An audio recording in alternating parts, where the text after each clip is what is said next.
শুরু হবে। নবাবী আমল কি আমরা মুর্শিদ কুলি খানকে ক্ষমতায় বসাইছি না বসাবো? এই দুটা মেয়ে ক্লাস করে, ওরা রেগুলার ক্লাস করে, ওরা কই? ওরা বলতে পারবে।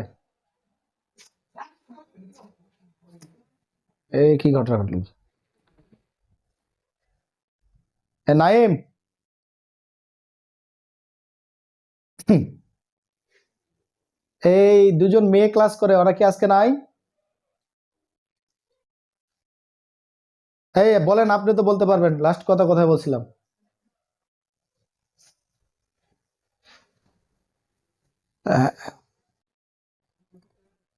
আহ, আচ্ছা আচ্ছা, তার মানে আমরা, হ্যাঁ হ্যাঁ, আমরা বলছিলাম কি যে বাংলায় ওই যে ব্রিটিশ, সরি, মুঘলদের বশ্যতা অস্বীকার করে একজন ব্যক্তি যার নাম মুর্শিদ কুলি খান বাংলায় একটা শাসন প্রতিষ্ঠা করেছিল, যেটাকে আমরা বলছি যে যে নবাবী আমল। কারণ তিনি উপাধি নিয়েছিলেন কি?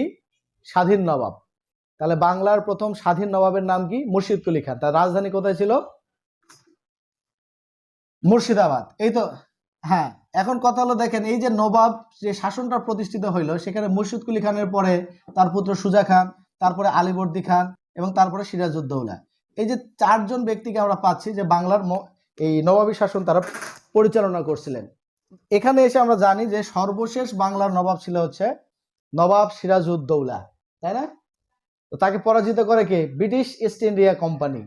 এখন এখানে যে ব্রিটিশ ইস্ট ইন্ডিয়া কোম্পানি নবাবকে পরাজিত করবে, তখনই একটা প্রশ্ন জাগতেছে যে এই ব্রিটিশ ইস্ট ইন্ডিয়া কোম্পানি কোথা থেকে আসলো, তাদের উদ্দেশ্য কি ছিল, তারা কেন 200 বছর শাসন করার একটা সুযোগ পেয়েছিল? এই প্রশ্নগুলোর উত্তর কিন্তু আমাদের জানতে হবে। আর এইটা জানার জন্য আমাদেরকে নতুন একটা টপিকস আলোচনা করতে হবে। এই মুর্শিদ কুলি খানের এখান থেকে এটা অফ দিয়ে, সেই টপিকসটার নাম হচ্ছে ঔপনিবেশিক আমল। শব্দটা মনে হয় আমরা অনেকে শুনছি, ঔপনিবেশিক বা সাম্রাজ্যবাদ যুগ।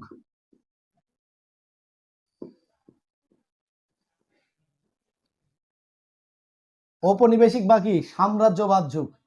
আপনারা অনেকে জানেন যে ভারত সর্বপ্রথম কোন ইউরোপীয় ব্যক্তি হিসেবে মানে জয় করছিল বলেন তো? কার কি আইডিয়া আছে? আমি কিন্তু লম্বা একটা ইতিহাস আছে, আজকে আলোচনা করব না। হ্যাঁ, মূলত যতগুলো গুরুত্বপূর্ণ তথ্য আছে সেটা নিয়ে আলোচনা করব। লিখেন যে ভারতে প্রথম ইউরোপীয় হিসেবে, ইউরোপীয় মানে কোনো ব্যক্তি না, ইউরোপীয় হিসেবে আগমন করেন পর্তুগিজরা। তাহলে একটা প্রশ্ন আমরা পাইলাম, পরীক্ষাতে আসবে ভারতে প্রথম ইউরোপীয় হিসেবে আগমন করে কারা? পর্তুগিজরা। যদি বলে কত সালে? 1498 সালে। কে আসেন? পর্তুগিজদের একজন নাবিক যার নাম ছিল ভাস্কো দা গামা। কোথায় আসছিল? ভারতের গুজরাটের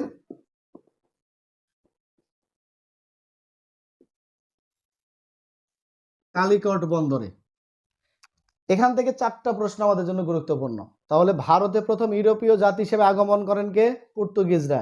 কতশো সালে? 1498 সালে। কোন ব্যক্তি? ভাস্কো দা গামার নেতৃত্বে। কোথায় আসছিলেন? গুজরাটের কালিকট নামক যে বন্দর আছে সেই বন্দরটাতে। এখন এখানে এসে কালিকটের যে রাজা ছিল তাকে এই ভাস্কো দা গামা বললেন যে স্যার, আমরা এখানে আসছি একটু ব্যবসা বাণিজ্য করব, আমাদের একটু অনুমতি দেবেন। তো কালিকটের রাজা বললেন যে না, আপনাদেরকে কোনো ধরনের অনুমতি দেওয়া হবে না, আপনারা তৎক্ষণাৎ এখান থেকে চলে যাবেন। তো ভাস্কো দা গামা চিন্তা করলেন যে পরিমাণ অস্ত্র আর গোলা বারুদ আছে, এটা নিয়ে এদের সাথে যুদ্ধ করতে গেলে জীবনটাই চলে যাবে, তার থেকে আপাতত চলে যাওয়া ভালো। তো ভাস্কো দা গামা ইউটার্ন নিয়ে ইউরোপে চলে যান। এরপরে 4 বছর পরে তিনি আবার 1502 সালে ভারতে আগমন করেন এবং কালিকটের রাজাকে পরাজিত করে কোচিন বলে একটা জায়গা আছে, এই কোচিনে প্রথম কুঠি নির্মাণ করা হয়। তাহলে প্রথম কুঠি নির্মাণ করা হয়েছিল কোন জায়গাটাতে? ভারতের কোচিনে। কারা করছিল? পর্তুগিজরা। এটা একটা প্রশ্ন। তাহলে এভাবে দেখা গেল যে ভারতে ইউরোপীয় যে জাতিগোষ্ঠীর আগমনের একটা পথ প্রশস্ত হয়ে যায়। এরপরে তারা ভারতের বিভিন্ন জায়গায় ব্যবসা করতে করতে তারা চিন্তা করলো বাংলাতেও ব্যবসা করা দরকার। তখন পর্তুগিজ নাবিক বাংলায় আগমন করেন 1512 সালে। পরীক্ষাতে প্রশ্ন আসবে বাংলায় ইউরোপীয়দের মধ্যে প্রথম কারা আসে, তাহলে বাংলায় প্রথম ইউরোপীয় জাতি পর্তুগিজ। তাহলে বাংলাতেও তারা প্রথম, আবার ভারতেও তারা প্রথম, তাহলে দুইটা ক্ষেত্রে একই উত্তর। তো 1215 সালে যখন ইউরোপীয়রা এই পর্তুগিজ জাতিরা যখন বাংলায় আসছিলেন, প্রথম যে বন্দরটাতে আসছিল সেটার নাম ছিল চট্টগ্রাম বন্দর। তো চট্টগ্রাম বন্দরটা দেখে এই পর্তুগিজ নাবিকরা এত মানে খুশি হয়েছিল, আর এত বড় বন্দর তারা পৃথিবীর কোনো জায়গাতেই ওইভাবে দেখেন নাই, এজন্য তারা এটার নাম দিয়েছিলেন তাদের ভাষায় পোর্টো গ্রান্ডে। পোর্টো গ্রান্ডে এটা পর্তুগিজ শব্দ, যার অর্থ হচ্ছে বিশাল বন্দর। অনেক ক্ষেত্রে কিন্তু আপনাদের পরীক্ষাতে প্রশ্ন বলতে পারে যে চট্টগ্রামের পূর্ব নাম কি, পোর্টো গ্রান্ডে, অথবা পোর্টো গ্রান্ডের বর্তমান নাম কি, চট্টগ্রাম বন্দর। এটা তাহলে বিশাল বন্দর, এটা পর্তুগিজ ভাষায়। তো এই জায়গাটাতে তারা আসতেন, ব্যবসা বাণিজ্য করতেন, কিন্তু একটা সময় তারা আবার একটু লুটতরাজ শুরু করছিলেন, তখন এদেরকে আমরা বলছি ফিরিঙ্গি। তাহলে পরীক্ষাতে আসবে যে ফিরিঙ্গি বলতে কাদেরকে বোঝায় পর্তুগিজ জলদস্যুদের। পর্তুগিজ জলদস্যুদেরকে ফিরিঙ্গি বলা হতো। অর্থাৎ তারা আমাদের এখান থেকে নারী পুরুষ শিশুদেরকে ধরে ইউরোপের বাজারে দাস দাস হিসেবে বিক্রি করতেন। তো এদেরকে আবার চট্টগ্রাম থেকে বিতাড়িত করেন কি, আমি গত ক্লাসে লিখে দিয়েছিলাম, শায়েস্তা খান। চট্টগ্রাম থেকে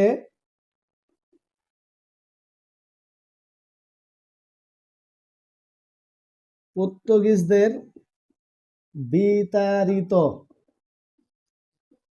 করেন শায়েস্তা খান, এটা লিখে দিয়েছিলাম, বাংলার সুবেদার, তাই না? এই তো, তাহলে এভাবে চট্টগ্রাম বন্দর এবং ভারতে এসে পর্তুগিজরা ইউরোপীয়দের একটা বাংলা বা ভারতে আসার পথ উদ্বুদ্ধ করে দিয়েছিলেন। তো এখানে ভারতে বা বাংলায় পর্তুগিজরা এসে কয়েকটা বিষয় তারা অবদান রাখছে।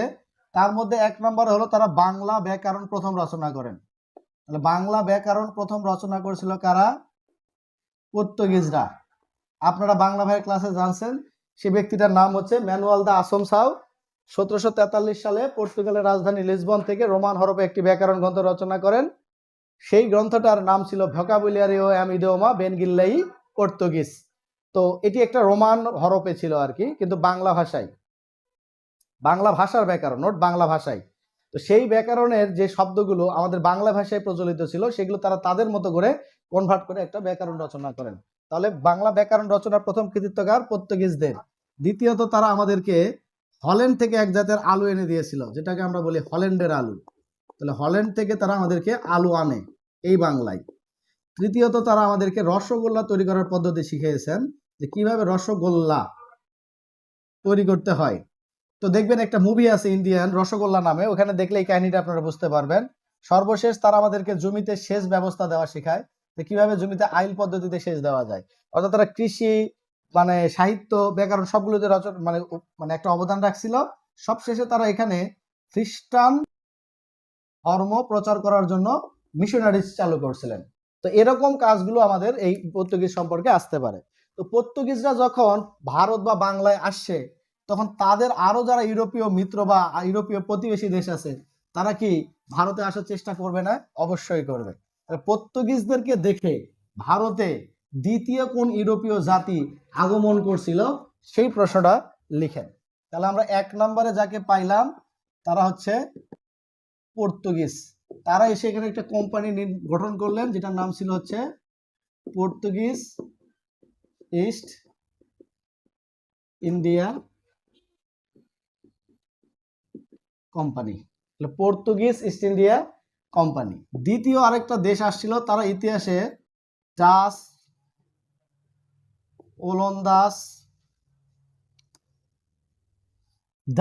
ওলন্দাজ, এরপরে হচ্ছে আপনার হল্যান্ড, একটু আগে যেটা বললাম হল্যান্ডের আলু, হল্যান্ড বা নেদারল্যান্ডস, এই কতগুলো নামে তারা পরিচিত। তারা এসে একটা কোম্পানি গঠন করছিল, সেটার নাম ছিল হচ্ছে ইউনাইটেড ইস্ট ইন্ডিয়া কোম্পানি। সবার শেষে কিন্তু ইস্ট ইন্ডিয়া কোম্পানিটা কমন, কারণ ভারত হচ্ছে পৃথিবীর পূর্বের দেশ একটা। হ্যাঁ, তাহলে ইউনাইটেড শব্দটা শুধু এখানে নতুন যুক্ত করতে হবে, কি লিখতেছি, ইউনাইটেড, এরপরে এই অংশটা ইস্ট ইন্ডিয়া কোম্পানি। এরপরে তৃতীয় যে জাতিটা আসছিল তারা ছিল ডেনমার্ক, বা ইতিহাসে তারা ড্যানিশ নামে পরিচিত। তো তাদের কোম্পানিটার নাম ছিল হচ্ছে ডেনমার্ক ইস্ট ইন্ডিয়া কোম্পানি। তো এখন এতগুলো জাতি যখন আসছে তখন ব্রিটিশরা চিন্তা করতেছে যে আমরা কেন পিছিয়ে আছি রে ভাই, আমরাও তো যাইতে পারি, তাই না? তো ব্রিটিশরা তখন একটা কোম্পানি গঠন করলো, সেটার নাম ছিল হচ্ছে ব্রিটিশ ইস্ট ইন্ডিয়া কোম্পানি। তাহলে ব্রিটিশ ইস্ট ইন্ডিয়া কোম্পানি তারা গঠন করে।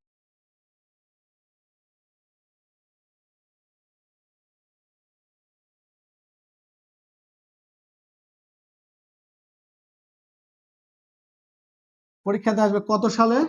1600 সালে কোম্পানিটা গঠিত হয়। সদস্য কতজন? 218 জন।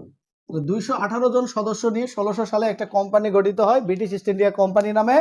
তারাই এবারে চিন্তা করলো যে আমরাও ভারতে যাব, ব্যবসা বাণিজ্য করব।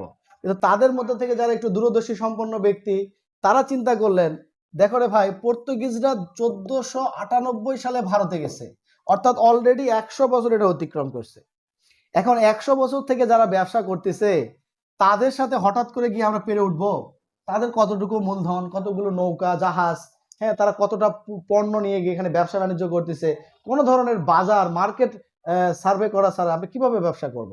তো তারা এখানে একটা চিন্তা করলেন যে আমাদের আগেই যাওয়া ঠিক হবে না, আমাদেরকে আগে এদের সম্পর্কে একটা মানে এস্টিমেট করতে হবে, আইডিয়া করতে হবে যে কিভাবে গেলে আমরা এখানে তাদের সাথে কম্পিট করতে পারবো। কারণ একটা বাজার অলরেডি যারা দখল করে আছে, যারা ব্যবসায়ী হয়ে আছে, হঠাৎ করে আপনি সেখানে গিয়ে রাতারাতি কিন্তু সফলতা লাভ করতে পারবেন না। তো ব্রিটিশরা তখন হোল্ড করলেন কিছুদিনের জন্য।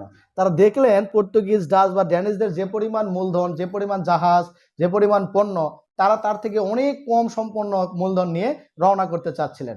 তখন তারা বললেন যে না, এই অবস্থায় আমাদের যাওয়া ঠিক হবে না, আমাদেরকে আগে তাদের সমকক্ষতা অর্জন করতে হবে, দেন আমরা রওনা করব। এই যে 8 বছর ধরে ব্রিটিশরা নিজেদেরকে তৈরি করলেন, জাহাজ সংখ্যা বাড়ালেন, পণ্যের পরিমাণটা বাড়ালেন, মূলধনের পরিমাণটা তারা বাড়ালেন। যখন তারা নিজেদেরকে মনে করলেন যে না, আমরা এখন ফিট আছি ব্যবসা করার জন্য, তখন 1608 সালে তারা ভারতের উদ্দেশ্যে রওনা করেন। দেখেন ব্রিটিশরা এখানে অন্যান্য সদস্যগুলো থেকে নিজেদেরকে আলাদা করলেন, যে তারা হঠাৎ করে এসে মন চাইলে ব্যবসা করলেন, ব্যাপারটা এরকম না। তারা কিন্তু আগে নিজেদেরকে কম্পিটিশনের যোগ্য করে তুললেন। তো 1608 সালে তারা ভারতে আসেন। তখন সম্রাট ছিলেন হচ্ছে জাহাঙ্গীর। পরীক্ষাতে আসবে যে ব্রিটিশরা যখন ভারতে আসছিল তখন মুঘল সম্রাট কে ছিলেন? সম্রাট জাহাঙ্গীর। এবং তারা সম্রাট জাহাঙ্গীরের কাছ থেকে অনুমতি নিলেন, এবং সম্রাট জাহাঙ্গীর তাদেরকে অনুমতি দিলেন, কারণ অন্যান্য ইউরোপীয়রা ব্যবসা বাণিজ্য করতেছে। তো এখানে তারা হুগলিতে একটা কুঠি নির্মাণ করলেন। তাহলে ব্রিটিশরা প্রথম কুঠি নির্মাণ করলেন কোথায়? হুগলি বলে একটা জায়গা পশ্চিমবঙ্গের। তো সেখানে তারা ব্যবসা করতে করতে তাদের মাথায় আসলো একটা সময় যে আমরা ব্যবসাটাকে একটু সম্প্রসারণ করতে চাই, বাংলাতে নিয়ে যেতে চাই। তো বাংলায় তখন শাসক ছিলেন, জাহাঙ্গীর মারা গেছে, সম্রাট শাহজাহানের পুত্র শাহ সুজা, মানে সময় অতিবাহিত হয়েছে আর কি। তো শাহ সুজার কাছে গিয়ে যখন ব্রিটিশ প্রতিনিধিরা বললেন আমরা বাংলায় ব্যবসা করতে চাই, তখন ব্রিটিশ প্রতিনিধিদেরকে শাহ সুজা বললেন আমি আপনাদেরকে বাংলায় ব্যবসা করতে দিতে চাই, কিন্তু শর্ত হলো আপনারা বাংলায় ব্যবসা করতে পারবেন যদি আমাদেরকে বাৎসরিক 3500 টাকার একটা শুল্ক দেন। অর্থাৎ আপনাদের পণ্যগুলো যখন বাংলায় ঢুকবে তখন 3500 টাকা বাৎসরিক এটা পরিশোধ করে সারা বছর আপনারা কি করবেন? ব্যবসা করবেন। তাহলে শাহ সুজা বার্ষিক 3500 টাকা শুল্কের বিনিময়ে ব্যবসার একটা প্রতিশ্রুতি দিলেন। তো শাহ সুজার এই ব্যাপারটি ব্রিটিশ ইস্ট ইন্ডিয়া কোম্পানি বললেন যে ঠিক আছে, আমরা এটা গ্রহণ করে নিলাম, আমরা রাজি আছি। তো ব্রিটিশ প্রতিনিধিরা যখন এটাকে মেনে নিলেন, শাহ সুজা তাদেরকে একটা দস্তক দিলেন। ওই দস্তকের কাগজে লেখাপড়া হয়ে গেল যে এখন থেকে তারা 3500 টাকা দিয়ে ব্যবসা বাণিজ্য করতে পারবে। এখন একটা জিনিস খেয়াল করেন তো, এই যে পর্তুগিজ, ডাচ এরাও ব্যবসা করতেছে, এরা প্রতি পণ্যের উপরে বা একটা শতকরা আরে ট্যাক্স দিবে, আর এরা দিবে বাৎসরিক। তাহলে লাভটা কিভাবে হবে দেখেন তো, এই 100 টাকা হারে যদি 5 টাকা শুল্ক হয়, তাহলে প্রতি শতে কত টাকা দিতে হচ্ছে আপনাকে? 5 টাকা। তাহলে প্রত্যেকটা পণ্যের উপরে এটার একটা এক্সট্রা মানে একটা টাকা যোগ হয়ে যাবে। ধরে নিন একটা জিনিসের দাম আপনি 30 টাকায় এটা কিনছেন, তাহলে শুল্ক পড়ে এটা হয়ে গেল 35 টাকা। কিন্তু এখানে এরা যে পণ্যগুলো আনতেছে তারা কিন্তু কোনো নির্দিষ্ট পণ্যের উপরে দিচ্ছে না, তারা কি করতেছে? সামগ্রিক তারা পণ্যের উপর 3,500 টাকা দিয়েছে, এখানে একটা কয়েক কোটি টাকা ব্যবসা করলেও তাদের কিন্তু ওই পরিমাণ ট্যাক্স দিলেই হয়ে যাচ্ছে। তখন দেখা যাচ্ছে যে এদের এই শুল্কের পরিমাণটা 30 টাকার একটা পণ্যে ধরে নেন 1 টাকা বা তারও কম পড়ে যাচ্ছে। তাহলে একটা জিনিস তারা 31 টাকায় বিক্রি করলো, আর একজন 35 টাকায় বিক্রি করবে, তাহলে কার জিনিসটা বেশি বিক্রি হবে? বলে ব্রিটিশ ইস্ট ইন্ডিয়া কোম্পানি এখানে ব্যবসায়িকভাবে লাভ হইলো, এবং অন্যান্য কোম্পানিগুলোর মানে যেই ব্যবসা সেটা কিন্তু অনেকটাই ক্ষতিগ্রস্ত হয়ে গেল। এরপরে তারা আরো একটা বড় সুযোগ পাইলো, দেখেন সেটা কেমন, যে 1717 সাল ভারতে দিল্লিতে যিনি মোগল সম্রাট হিসেবে শাসন করতেছেন তার নাম ছিল ফররুখশিয়ার। ফররুখশিয়ার। এখন এই ফররুখশিয়ার নামক যে ব্যক্তিটি, তিনি মোগল সম্রাট, অত্যন্ত দুর্বল তখন তার অবস্থান আর কি, কারণ এই যে 1717 সালেই ফররুখশিয়ারের কাছ থেকে বাংলাকে স্বাধীন করে নিয়েছেন মুর্শিদ কুলি খান। তো ফররুখশিয়ারের একমাত্র পুত্র সন্তান গুরুতর অসুস্থ, কোনো ধরনের ভারতীয় চিকিৎসায় তাকে সুস্থ করা সম্ভব হয়নি। তো একজন ব্রিটিশ চিকিৎসক এই ফররুখশিয়ারের সন্তানকে একদম সুস্থ করে দিয়েছিলেন। তখন এই ব্রিটিশ চিকিৎসকের এই চিকিৎসার যে প্রতিদান খুশি হয়ে তিনি ব্রিটিশ এই ব্যবসায়ীদেরকে বললেন, তোমরা বাংলায় কত টাকার বিনিময়ে ব্যবসা করো? বলে যে আমরা বার্ষিক 3,500 টাকা দিয়ে বাংলায় ব্যবসা করি। তো ফররুখশিয়ার বললেন, তোমরা সেম পরিমাণ অর্থাৎ 3,500 টাকায় দিয়ে আমার ব্যবসা করবে পুরো ভারতে যতদূর পর্যন্ত আমার মোগল সিংহাসন আছে ততদূর পর্যন্ত। তাহলে আগে শাহ সুজার কাছে 3,500 টাকা দিয়ে শুধু বাংলায় তারা ব্যবসা করছে, এখন ফররুখশিয়ারকে এই 3,500 টাকা দিয়ে তারা মোগল সিংহাসন যতদূর পর্যন্ত আছে ততদূর পর্যন্ত ব্যবসা করবে। ফলে এখানে অন্যান্য কোম্পানির তুলনায় ব্রিটিশরা কি করলো, দুইটা বড় সুযোগটা অর্জন করছিল, যার কারণে অন্যান্য ব্যবসায়িক কোম্পানিদের তুলনায় আপনার ব্রিটিশ ইস্ট ইন্ডিয়া কোম্পানি অনেকটাই এগিয়ে গেলেন।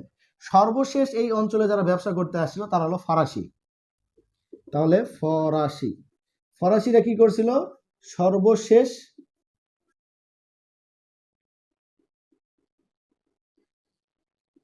ইউরোপীয় জাতি হিসাবে বাংলায় ও ভারতে আগমন করেন। তাহলে বাংলায় এবং ভারতের সর্বশেষ জাতি হিসেবে কারা আগমন করছিল? ফরাসি। এটাও কিন্তু একটা গুরুত্বপূর্ণ প্রশ্ন। তাহলে প্রথম পর্তুগিজ, সর্বশেষকে ফরাসি। কিন্তু এই যে কোম্পানিগুলো আসছিল তাদের তুলনায় ফরাসি আর ইংরেজরা ছিলেন অধিকতর শক্তিশালী। ফলে ক্ষমতায় এই অঞ্চলের উপরে কাদের আধিপত্য প্রতিষ্ঠিত হবে এই নিয়ে ব্রিটিশ এবং ফরাসিদের মধ্যে যুদ্ধ লেগে যায়। এই যুদ্ধ লাগার কারণ এই অঞ্চলের আধিপত্য, এছাড়া আরেকটা কারণ ছিল ইংলিশ আর ব্রিটিশদের মধ্যে অনেক অনেক দিনের একটা শত্রুতা ছিল আর কি, অর্থাৎ তারা একে অপরের রাইভাল কান্ট্রি, তারা যেখানে যেত সেখানে যুদ্ধ হতো। একটা উদাহরণ দেই, এরা কেন শত্রু। ইংল্যান্ডের রাজার বোনের বিয়ে হয়েছিল এই ফরাসি রাজার সাথে। ফরাসি রাজার এই ঘরে ইংল্যান্ডের রাজার বোনের একটা পুত্র সন্তান হয়। ইংল্যান্ডের রাজার আবার কোনো পুত্র সন্তান ছিল না। তো ইংল্যান্ডের রাজতন্ত্রের নিয়ম অনুযায়ী কোনো কন্যা সিংহাসনের উত্তরাধিকারী হবেন না। তার মানে ইংল্যান্ডের রাজার সিংহাসনে কে বসবে এটা নিয়ে একটা সমস্যা দেখা দেয়। তখন ফ্রান্সের রাজা বলেন, যেহেতু আমার পুত্র ইংল্যান্ডের বংশেরই সন্তান, তাহলে ইংল্যান্ডের সিংহাসনটা আমার পুত্রকে দিয়ে দেওয়া হবে। আচ্ছা, এই কথাটা যদি মেনে নেয় ইংল্যান্ডের জনগণ, তাহলে আলটিমেটলি ইংল্যান্ডের যে সিংহাসন যদি ফ্রান্সের অধিকারে আসে, তাহলে ফ্রান্সের অধিকারে তো ইংল্যান্ড চলে আসবে। এটা কি ইংল্যান্ড মানবে? মানলো না। তাহলে দুই ভাইয়ের মধ্যে লড়াই লেগে গেল আর কি। এটা যুদ্ধটা চলছে 100 বছর ধরে। বলে এই 100 বছর ধরে তারা যেখানে যেখানে গেছে সেখানেই ইংল্যান্ড আর ফরাসিদের যুদ্ধ হয়েছে। তো ইংল্যান্ড আর ফরাসিরা এই ভারতে কাদের আধিপত্য প্রতিষ্ঠিত হবে এই নিয়ে 4টা যুদ্ধ হয়েছিল। এগুলোকে আমরা বলি ইঙ্গো ফরাসি যুদ্ধ। মানে ইঙ্গো মানে ইংল্যান্ড আর ফরাসি মানে হলো ফ্রান্স। তাহলে এই ইঙ্গো ফরাসি যুদ্ধ বা কর্ণাটক নামক যুদ্ধ হওয়ার কারণে এটাকে অনেকে কর্ণাটকের যুদ্ধও বলেন। তাহলে 4টা ইঙ্গো ফরাসি বা কর্ণাটকের যুদ্ধে ব্রিটিশরা জয়যুক্ত হয়েছিল। আলটিমেটলি 4টা যুদ্ধে যখন ব্রিটিশদের কাছে ফরাসিরা পরাজিত হয়, তখন তারা বুঝতে পারছিল যে ভারতে তাদের ভবিষ্যৎ উজ্জ্বল না, তাদেরকে এখান থেকে ত্যাগ করে অন্য কোনো জায়গায় যেতে হবে, যেখানে গেলে অনায়াসে একটা ঔপনিবেশিক শাসন প্রতিষ্ঠা করা যাবে। তারা তখন আফ্রিকাতে চলে গেলেন। আফ্রিকা তখন ছিল কার্যত ঝড়ের দিনে আমের মতো, অর্থাৎ আম যেরকম ঝড়ের দিনে গাছে পড়ে থাকে, বিছাইয়ে থাকে, ওরকম জাস্ট কুড়াই নিতে হয়। আফ্রিকা ছিল এরকম। তো ওই সময় শব্দগুলোকে বলছে স্ক্র্যাম্বল ফর আফ্রিকা। আফ্রিকা নিয়ে তখন কারাকারি শুরু হয়ে গেল, কে কতটুকু দখল করতে পারে।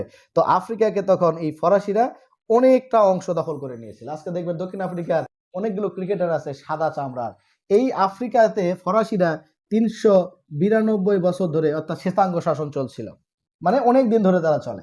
এরপর ব্রিটিশরা কি করছিল, তারা কি শুধু ভারতই দখল করছে, শাসন করছে তা না, তারা পৃথিবীর 56টি অঞ্চল তারা দখল করছিল, অর্থাৎ পৃথিবীর 4/1 তারা শাসন করছে। তারা আমেরিকা, ইউএসএ কেও দখল করছিল, তারা ভারতবর্ষকেও দখল করছিল।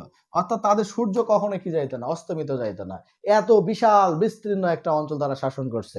এরপরে আমাদের ডাচ ভাইয়েরা অর্থাৎ ওলন্দাজরা পৃথিবীর অন্যান্য দেশের মতো ইন্দোনেশিয়াকে দখল করছিল, আরো অনেকগুলো দেশই তারা দখল করছে, কিন্তু এটা সবচেয়ে বড়। পর্তুগিজরা কি করছে, অনেকগুলো দেশ দখল করছে, তার মধ্যে সবচেয়ে বড় দেশটার নাম হচ্ছে ব্রাজিল। অর্থাৎ দক্ষিণ আমেরিকার সবগুলো দেশ মিলে যা আয়তন, ব্রাজিলের একাই তাই আয়তন। এত বড় একটা দেশ দখল করছিল পর্তুগিজরা। আমরা যে সময় কথা বলছি তখন দেখেন এরকম মাত্র কয়েকটা দেশ পৃথিবীর সব দেশগুলোকে তারা কি করছে, দখলে নিয়ে নিয়েছে। অর্থাৎ একটা বড় অংশ তারা শাসন করা শুরু করে দিয়েছিল। এখন মাত্র 10-15টা দেশের শাসন যখন এতগুলো বড় বিশ্বের উপরে চাপিয়ে দেওয়া হয়েছিল, তখন এই শাসন ব্যবস্থাটাকে আমরা তখন বলছি ঔপনিবেশিক শাসন। তাহলে ভারতও তখন কার মধ্যে চলে গেছিল, ঔপনিবেশিক শাসন। আর আমাদেরকে এই ঔপনিবেশিক শাসন ব্যবস্থার মধ্যে সবচেয়ে বেশি বছর ধরে শাসন করছে কারা, ব্রিটিশরা। কারণ এই যে ফরাসিরা, ড্যানিশরা, পর্তুগিজরা, এরা এখান থেকে কি হয়ে গেল, পরাজিত হয়ে গেল, ক্ষমতায় টিকে গেল কারা, ব্রিটিশরা। তো ব্রিটিশরা যখন এখানে টিকে গেল তখন একটা ঘটনা ঘটলো, সেটা কি, যে ব্রিটিশরা এখানে যে টিকছিল তার কারণটা কি। তো ব্রিটিশদেরকে একটা যুদ্ধ করতে হয়েছে, পলাশির যুদ্ধ। এখন এই পলাশির যুদ্ধে ব্রিটিশরা জিতছে, এখন এই জিতার কারণটা কি সেটার একটু কাহিনীগুলো বলে দিই। দেখেন, একজন ব্যক্তি, ব্রিটিশরা এখানে একটা কোম্পানি প্রতিষ্ঠা করছে। এখন এই কোম্পানির মাধ্যমে তারা ব্যবসা করে। এখন একটা পণ্য নিয়ে এসে ব্রিটিশরা কি আমাদের বাড়ি বাড়ি গিয়ে এই পণ্যগুলো বিক্রি করছে, বলেন তো একজন? তারা কি আমাদেরকে চিনতো, রাস্তাঘাট চিনে? তারা আমাদের সাথে কিভাবে ব্যবসা করছে, তারা আমাদের সাথে ব্যবসা করছে এই অঞ্চলের কিছু স্থানীয় ব্যবসায়ীদেরকে সাথে করে নিয়ে। অর্থাৎ তারা ইংল্যান্ড থেকে পণ্যগুলো আনছে, বন্দরে নামায় নিয়ে আসছেন, তারপরে আমাদের মতো কিছু ব্যবসায়ী গেছে, বলছে যে ভাই আমার এটা লাগবে সেটা লাগবে। তারা ডিলার, রিটেলার, সাব ডিলার এই ব্যবস্থাগুলো না থাকলেও এরকম একটা মাধ্যমে তারা এই পণ্যগুলো বিক্রি করছিলেন। তো দীর্ঘদিন ধরে ব্রিটিশ ইস্ট ইন্ডিয়া কোম্পানির সাথে এই রকম একটা ব্যবসা করে যেই ব্যক্তিগুলো বাংলা বা ভারতের যুক্ত ছিলেন, তারাও কি আর্থিকভাবে অনেক সচ্ছল হওয়ার কথা না? অনেক বেশি কিন্তু সচ্ছল হওয়ার কথা। কারণ ব্যবসা মানে কাঁচা পয়সা, আর কাঁচা পয়সা মানে ইনভেস্টমেন্ট, ইনভেস্টমেন্ট মানে আরো ইনভেস্টমেন্ট, টাকা আর টাকা।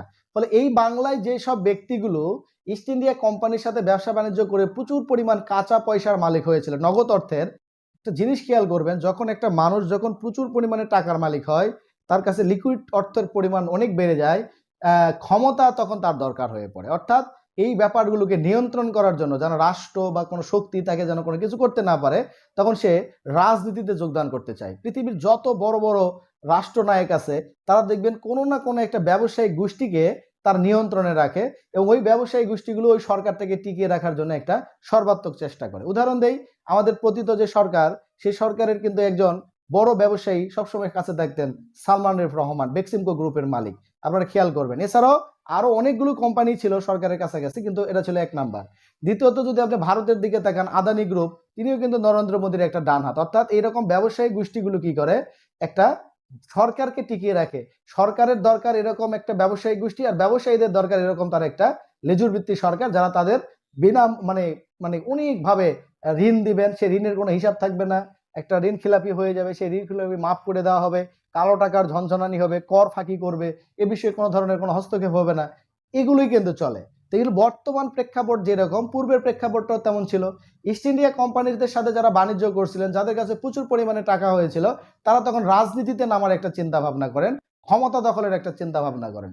বিশেষ করে দেখবেন একজন ব্যক্তি যখন অনেক 60-70 বছর ধরে ঢাকা ইনকাম করে প্রচুর টাকার মালিক হয়, হঠাৎ করে আপনার এলাকায় গিয়ে সাদা পাঞ্জাবি আর টুপি পরে আপনাকে সালাম দিয়ে বলবে, আসসালামু আলাইকুম ভাইরা, আপনারা কেমন আছেন? দীর্ঘদিন দেশের বাইরে ছিলাম, বা দেশে আসা হয়নি, গ্রামে আসা হয় নাই, চিন্তা করলাম আপনার এলাকার জন্য, আমার এলাকার জন্য কিছু করা দরকার। এলাকায় একটা লিফলেট পোস্টার টাঙায় দিয়ে বলবে, মানে আসন্ন ত্রয়োদশ জাতীয় সংসদ নির্বাচনে অমুক আসন থেকে আমি প্রার্থিতা ঘোষণা করছি, সবার দোয়া কামনা করছি আর কি। অর্থাৎ আপনার কাছে সে ভোট চাচ্ছে। এখন সে যদি ক্ষমতায় যাইতে পারে, তাহলে তার যে মানে এতদিনের যেই সম্পদ অর্জন করেছে, সেটা সুরক্ষাও নিশ্চিত করা যাবে, এবং সম্মানের যে ব্যাপারটা আছে, মর্যাদার যে ব্যাপারটা আছে, সেটাও নিশ্চিত করা যাবে। তাহলে ইস্ট ইন্ডিয়া কোম্পানির সাথে যে ব্যক্তিগুলো ব্যবসা বাণিজ্য করে আর্থিকভাবে তারা লাভবান হয়েছিল, সেই ব্যক্তিগুলোর একটা অংশ নবাব মুর্শিদ কুলি খানের দরবার থেকে শুরু করে পরবর্তীতে যারা নবাব হয়েছিলেন, তারা তাদের নবাবের এই দরবারে তারা কেউ চাকরি গ্রহণ করছিলেন বা প্রত্যক্ষ বা পরোক্ষভাবে জড়িত ছিলেন, যেমন উমিচাঁদ, রায়দুর্লভ, জগৎ শেঠ, মীর জাফর, এগুলো নাম আপনারা শুনছেন। তো জগৎ শেঠ এই নামটা কে দিয়েছিল? ব্রিটিশরা এই জগৎ শেঠকে জগৎ শেঠ নাম দিয়েছিল। কেন? জগৎ শব্দের অর্থ হলো পৃথিবী, আর শেঠ মানে ব্যবসায়ী।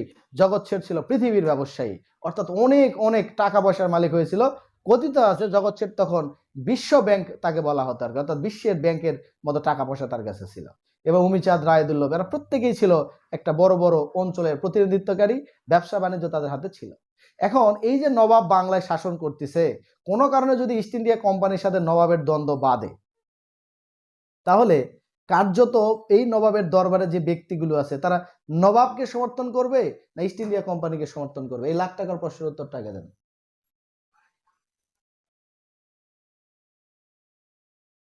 হ্যাঁ, কারণ কোম্পানি টিকে থাকলে তাদের ব্যবসা টিকে থাকবে, আর নবাব চলে গেলে আরেকজন নবাব আসবে।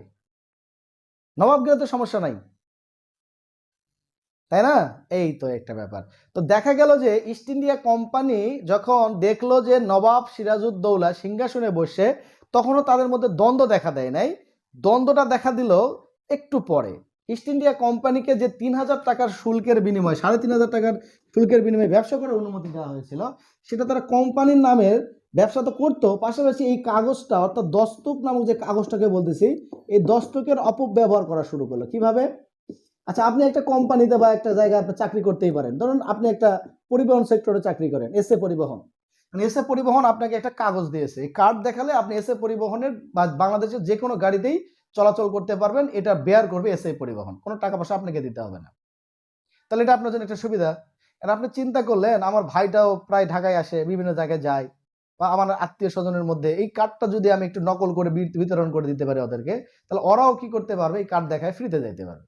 তখন আপনি কি করলেন? এই কার্ডের কপি তৈরি করে এইটা আপনার আত্মীয় স্বজনের মধ্যে বিলি বন্টন করে দিলেন। আলটিমেটলি কি হলো? আপনাকে দিয়েছিল আপনাকে যেন সে সহজে সব জায়গায় নিয়ে যাইতে পারে, ব্যবসা বাণিজ্যটা দেখতে পারেন, এই কারণে এই সুবিধাটা দেওয়া হয়েছিল। কিন্তু যখন আপনি সবাইকে দিলেন, তখন কিন্তু আলটিমেটলি এই টাকাটা ওই এসএ পরিবহনে ঘাড়ে পড়লো, কিন্তু অতিরিক্ত অর্থ ব্যয় হয়ে গেল। তো এরকমই একটা ব্যাপার ঘটছিল। কোম্পানিকে যে ৩,০০০ টাকা ৩,৫০০ টাকার যে দস্তক দেওয়া হয়েছিল, এই দস্তক শুধু কোম্পানির পণ্যের জন্য প্রযোজ্য ছিল, কিন্তু তারা কি করলো? এটাকে নকল করে ব্যক্তিগত ব্যবসা, অর্থাৎ আমি কোম্পানির লোক, আমার একটা ব্যবসা আছে, ওই কাগজ দেখায় শুল্ক না দিয়েই আমি এটা ব্যবসাটা করলাম। তারা কত বড় একটা ধোঁকা দিচ্ছিল, রাজস্ব থেকে আমাদেরকে বঞ্চিত করতেছিল। তো নবাব সিরাজউদ্দৌলা বয়স 23 বছর হইলেও তিনি বুঝতে পারছিলেন যে না, এইটা বন্ধ করতে হবে। এই যে দস্তকের অপব্যবহার যখন বন্ধ করলো, তখন ইস্ট ইন্ডিয়া কোম্পানির লর্ড ক্লাইভ, যিনি এই অঞ্চলের প্রতিনিধিত্ব করতেন, তিনি বললেন ওরে বাবা, বয়স কম হলেও তো আসলে আসল জায়গায় হাত দিয়েছে। ফলে দেখা গেল যে এটা একটা নবাবের সাথে ইস্ট ইন্ডিয়া কোম্পানির দ্বন্দ্বের কারণ দেখা দিল। 1 নাম্বার। 2 নাম্বার হচ্ছে এই যে ফরাসিদের সাথে ইস্ট ইন্ডিয়া কোম্পানির, ব্রিটিশ ইস্ট ইন্ডিয়া কোম্পানিদের দ্বন্দ্বটা কমেই বাড়তেছিল, অর্থাৎ একটা আধিপত্য প্রতিষ্ঠা লড়াই, কে এখানে টিকবে। তো ব্রিটিশরা চিন্তা করলো যে এই যুদ্ধে তারাই টিকবে যারা এই অঞ্চলের উপরে সামরিকভাবে হস্তক্ষেপ করতে পারবে এবং দেখা যাচ্ছে যে একটা লাভবান হইতে পারবে। তো তখন ইস্ট ইন্ডিয়া কোম্পানি একটা দুর্গ নির্মাণ করা শুরু করে। দুর্গ মানে কি? বিশাল বড় একটা সামরিক স্থাপনা, যেখানে সৈন্য, গোলা বারুদ, অস্ত্র এগুলো রাখা যাবে। তো এটা নির্মাণ যখন শুরু করে, আমাদের নবাব সিরাজউদ্দৌলা চিন্তা করলেন এরা আসে ব্যবসা করতে, এরা পারলে একটা কুঠি নির্মাণ করবে, সেটার জন্য নবাবের অনুমতির প্রয়োজন, কিন্তু তারা তা না করে দুর্গ নির্মাণ করতেছে। তো নবাব তার বাহিনী নিয়ে গিয়ে এই দুর্গ নির্মাণ করার ক্ষেত্রে বাধা দেন। তিনি বললেন যে আপনারা এখানে আসেন ব্যবসা করতে, আপনারা সর্বোচ্চ এখানে কুঠি নির্মাণ করতে পারেন, তাও আমার অনুমতি নেই, কিন্তু আপনারা যে দুর্গ নির্মাণ করতেছেন, এখানে সৈন্য থাকবে, গোলা বারুদ থাকবে, অস্ত্র, তাহলে এটা তো আপনারা করতে পারেন না, কারণ এটা তো আমাদের দেশ, আমাদের অংশ, এটা আমাদের নিরাপত্তার উপরে একটা হামকি আসবে। অর্থাৎ আমাদের এই নবাব সিরাজউদ্দৌলা বয়স অল্প হলেও তিনি সার্বভৌমত্বের উপরে যে হুমকি আসবে, আমাদের স্বাধীনতা যে বিপন্ন হইতে পারে, আমরা যে বিপদে পড়তে পারি, এটা তিনি এত অল্প বয়সে বুঝতে পারছিলেন, তিনি এটা বাধা দিয়েছিলেন। ফলে দেখা গেল যে দুর্গ নির্মাণটা তাদের হইল না। তো লর্ড ক্লাইভ চিন্তা করলেন যে একে এখান থেকে সরাই দিতে হবে, তাছাড়া তারা স্বাধীনভাবে এই অঞ্চলের উপরে আধিপত্য স্থাপন করতে পারবেন না। আরো অনেক অনেক কারণ আছে, কিন্তু এই দুটা ছিল সব থেকে মুখ্য এবং বড় কারণ। এবং সিরাজউদ্দৌলাকে সরাতে গেলে এখন তাদের কাছের লোকগুলো তো ওখানে আছে, জগৎ শেঠ, উমিচাঁদ, রায়দুর্লভ। তো দেখা গেল তাদের পরামর্শ অনুযায়ী লর্ড ক্লাইভ একজন ব্যক্তিকে আইডেন্টিফাই করলেন, তার নাম ছিল মীর জাফর, যিনি কিনা আসলে ক্ষমতায় যাওয়ার তার একটা অত্যন্ত উচ্চ আকাঙ্ক্ষা ছিল। তো লর্ড ক্লাইভ তাদেরকে ডেকে আনলেন এবং বললেন যে আপনি যদি আমাদেরকে সাহায্য করেন তাহলে সিরাজউদ্দৌলাকে হটিয়ে আমরা তাকে কি করব, অর্থাৎ মীর জাফরকে এই নবাবের সিংহাসনে বসায় দেব। এক্ষেত্রে সিরাজউদ্দৌলাকে মানে এই সরানোর ক্ষেত্রে আরো কয়েকটা অজুহাত তারা দাঁড় করিয়েছিলেন। যেমন তারা বলছিলেন যে এই সিরাজউদ্দৌলা ছিল মদ্যপ, অর্থাৎ সারাক্ষণ তিনি মদ পান করতেন এবং সারাক্ষণ তিনি নাচ গান এগুলো নিয়ে ফুর্তি মানে আমোদ ফুর্তি করতেন। এটাও ছিল একটা সম্পূর্ণ মিথ্যা কথা, কারণ সিরাজউদ্দৌলা এই ধরনের কোনো প্রমাণ পাওয়া যায়নি। আর মদ্যপ হইলেও বা অন্য কোনো নারী লোভী যা যেটাই বলি না কেন সেটা আমাদের সমস্যা ছিল, এটা ব্রিটিশ ইস্ট ইন্ডিয়া কোম্পানির কি যায় আসে? ফলে এটা একটা ল্যাম এক্সকিউজ ছিল। দ্বিতীয় একটা হচ্ছে যে তারা বলছিলেন যে সিরাজউদ্দৌলা ছিলেন অত্যন্ত একজন মানে অত্যাচারী ব্যক্তি, তিনি ইংরেজদের 144 জন ব্যক্তিকে একটা ঘরে আটক রেখে মানে এত অল্প সংখ্যক একটা জায়গার মধ্যে আটক করেছিলেন যে তার মধ্যে বেশিরভাগ সংখ্যক মানুষই মারা গিয়েছিল, যেটাকে ইতিহাসে হলওয়েলের অন্ধকূপ হত্যাকাণ্ড বলা হয়ে থাকে। হলওয়েলের অন্ধকূপ হত্যাকাণ্ড। যদিও পরবর্তীতে ইতিহাসবিদরা এটা প্রমাণ করছেন যে এত ছোট ঘরে, অর্থাৎ 18 বা এরকম একটা ফুট আর কি ঘর আর কি, আমার এক্সাক্ট হিসাবটা মনে নেই এই মুহূর্তে, তো এরকম একটা ঘরের মধ্যে এত সংখ্যক মানুষকে রাখাই সম্ভব না। কিন্তু তখনই হলওয়েল বলে একজন চিকিৎসক ছিলেন, তিনি সিরাজউদ্দৌলাকে অত্যাচারী প্রমাণ করার জন্য তিনি বলেন এই 144 জন ব্যক্তিকে এমন একটা ঘরে রাখা হয়েছিল যার বেশিরভাগ মানুষই মারা যায়। ইতিহাসে এটা হলওয়েলের অন্ধকূপ হত্যাকাণ্ড। তিনি একজন মর্দব, তিনি এই যে নারী লোভী, নানা ধরনের কুৎসা দিয়ে সিরাজউদ্দৌলাকে এই সিংহাসন থেকে হটানোর জন্য একটা ফন্দি ফিকির তারা করতে থাকলেন। এক্ষেত্রে সিরাজউদ্দৌলার সাথে তিনি খুব কম লোককেই সাথে পেয়েছিলেন। বেশিরভাগ লোকগুলো যেহেতু ইস্ট ইন্ডিয়া কোম্পানির ব্যবসায়িক সহযোগী ছিল, তারা তাকে সহযোগিতা করতেন। তারা তখন চিন্তা করলেন যে সিরাজের থেকে আমাদের প্রয়োজন ইস্ট ইন্ডিয়া কোম্পানি, তাকেই আমাদেরকে সাহায্য করতে হবে। তো মীর জাফর এই যুদ্ধে সিরাজউদ্দৌলার পক্ষ অবলম্বন না করে ইস্ট ইন্ডিয়া কোম্পানির পক্ষ অবলম্বন করছিলেন এবং সিরাজউদ্দৌলা নিজেও বিচক্ষণতার মানে অভাব ছিল। তিনি এই যুদ্ধটাকে সঠিকভাবে পরিচালনা করতে পারেন নাই। বিশেষ করে রাজদরবারে বেশিরভাগ লোকই ইস্ট ইন্ডিয়া কোম্পানির পক্ষ অবলম্বন করার কারণে এই যুদ্ধটাতে অর্থাৎ পলাশির যুদ্ধে সিরাজউদ্দৌলার পরাজিত হন। এবং আমরা জানি ব্রিটিশ ইস্ট ইন্ডিয়া কোম্পানি তখন মীর জাফরকে সিংহাসনে বসান এবং বাংলার সর্বশেষ স্বাধীন নবাব হচ্ছে সিরাজউদ্দৌলা। লিখেন, বাংলার প্রথম স্বাধীন নবাব হলো মুর্শিদ কুলি খান, আর বাংলার সর্বশেষ স্বাধীন নবাব হিসেবে পরাজিত হলেন কে? সিরাজউদ্দৌলা। আচ্ছা, এখন আমরা সামনের ক্লাসে, আজকে আমি আর আলোচনা করব না কারণ আমি আজকে জার্নি করে এসে ক্লাস নিচ্ছি। হ্যাঁ, আজকে এই পর্যন্ত আলোচনা করব। সামনের ক্লাসে আলোচনা করার চেষ্টা করব, সেটা হলো পলাশির যুদ্ধ থেকে। আপনারা বলবেন যে ভাই কাহিনী সব শেষ হয়ে গেছে, পলাশির যুদ্ধের খালি গুরুত্বপূর্ণ দুটো কথা বলতে চেয়েছিলেন, সেটা বলবেন। এরপরে আমরা এই ব্রিটিশ ইস্ট ইন্ডিয়া কোম্পানির মাধ্যমে আমরা পুরো ভারত শাসন করার একটা মানে রূপরেখা তৈরি করব আর কি। আমরা দেখব যে 1757 সালে পলাশির যুদ্ধে বাংলার অধিকার তারা পায় এবং 1764 সালে বক্সারের যুদ্ধের মাধ্যমে তারা পুরো ভারতের নিয়ন্ত্রণ লাভ করে এবং এই দুটা যুদ্ধে জয়যুক্ত হয়ে ব্রিটিশ ইস্ট ইন্ডিয়া কোম্পানি কার্যত ভারতের শাসনকর্তা বনে যান এবং একের পর এক একটা অঞ্চল তারা দখল করে প্রায় 200 বছর ধরে তারা এই পুরো উপমহাদেশ, ভারতীয় উপমহাদেশ অর্থাৎ বাংলা থেকে শুরু করে আফগানিস্তান পর্যন্ত তারা শাসন করছিলেন। এভাবে একটা সময় তারা এই অঞ্চলে সাম্রাজ্যবাদ বা উপনিবেশ স্থাপন করছিলেন, যেটা 200 বছর ধরে অব্যাহত থাকে এবং 1947 সালে দেশভাগের মাধ্যমে তারা এই অঞ্চল থেকে বিতাড়িত হবেন আর কি। আজকে যে আলোচনা করলাম এখান থেকে কার কোনো প্রশ্ন থাকলে বলেন, জানার থাকলে বলতে পারেন। মানে টাইম খুব কম, মানে টাইম আউট হয়ে যাবে আর কি। বলেন, আরো কোনো কিছু জানার আছে? আচ্ছা, তাহলে আমরা সামনের ক্লাসে কিন্তু ওইখান থেকে আলোচনা করতেছি, একটু মাথায় রাখবেন। আর যতটুকু আলোচনা করলাম একটু একটু পড়বেন আর কি। দ্রুত বলছি আর কি, কারণ 40 মিনিটে অনেকগুলো কথা বলতে হবে, তো একটু দ্রুত বলছি আর কি। তো ঠিক আছে।